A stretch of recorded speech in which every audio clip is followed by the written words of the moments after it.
বাংলাদেশে এমন একটা পরিস্থিতি বিরাজ করছে, চতুর্থ শ্রেণীর শিক্ষার্থী থেকে শুরু করে বৃদ্ধা, মানসিক প্রতিবন্ধী, এমনকি মানসিক ভারসাম্য কেউ বাংলাদেশে এখন ধর্ষণের হাত থেকে রেহাই পাচ্ছে না। এর জন্য আমি মনে করি আমাদের চিন্তা চেতনা, সমাজ ব্যবস্থা, বিচার ব্যবস্থা, আমাদের দৃষ্টিকোণ এখানে দায়ী। ধর্ষণের এমন পরিস্থিতি তৈরি হয়েছে, আমরা মনে দেখছি যে নারী কোনো দিক থেকেই ধর্ষণের হাত থেকে রেহাই পাচ্ছে না। এমনকি আমরা দেখছি মৃত্যুর পরেও তার শান্তি নেই, মৃত্যুর পরে মর্গেও আমরা অপ্রীতিকর ঘটনা ঘটতে দেখেছি। এ ধরনের ঘটনার বিরুদ্ধে আমাদের এক হতে হবে।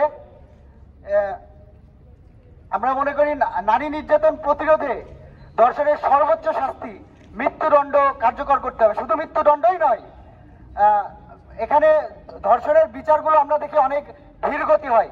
আমরা চাই যে ধর্ষণের বিচার তদন্ত অতি দ্রুত হোক, তদন্ত এক সপ্তাহের মধ্যে যেন দেওয়া হয় এবং 1 মাসের মধ্যে যেন বিচারগুলো কার্যকর করা হয়, এই বিষয়ে আমরা দাবি জানাতে চাই।